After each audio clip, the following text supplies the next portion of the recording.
got a little more done on the BF-110 for the Frankie Day appreciation group build. Got the base finished up. All I did was cut the piece of wood, and then I made the little plaque on the front. Made that up in my paint shop program.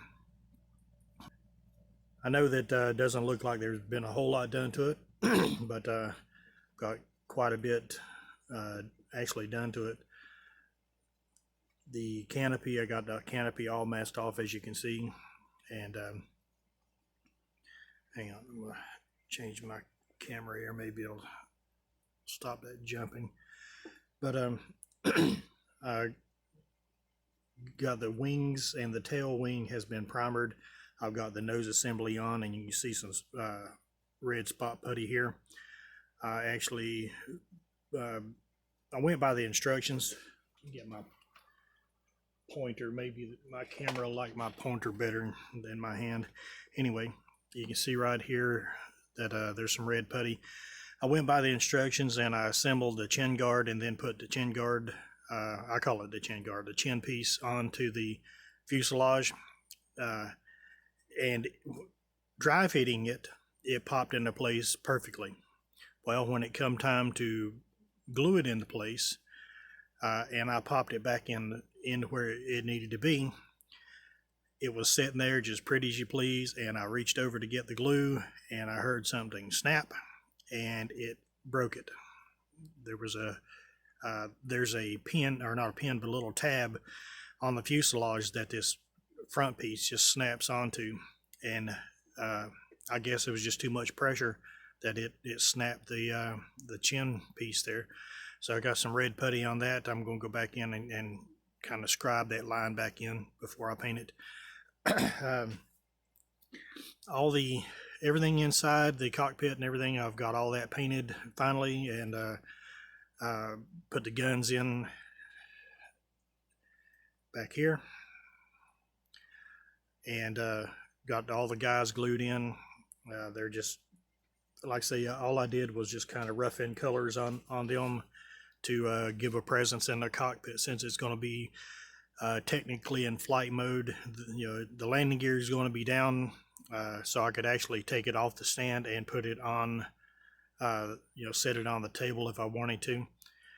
So they're either taking off or making a landing approach, your pick.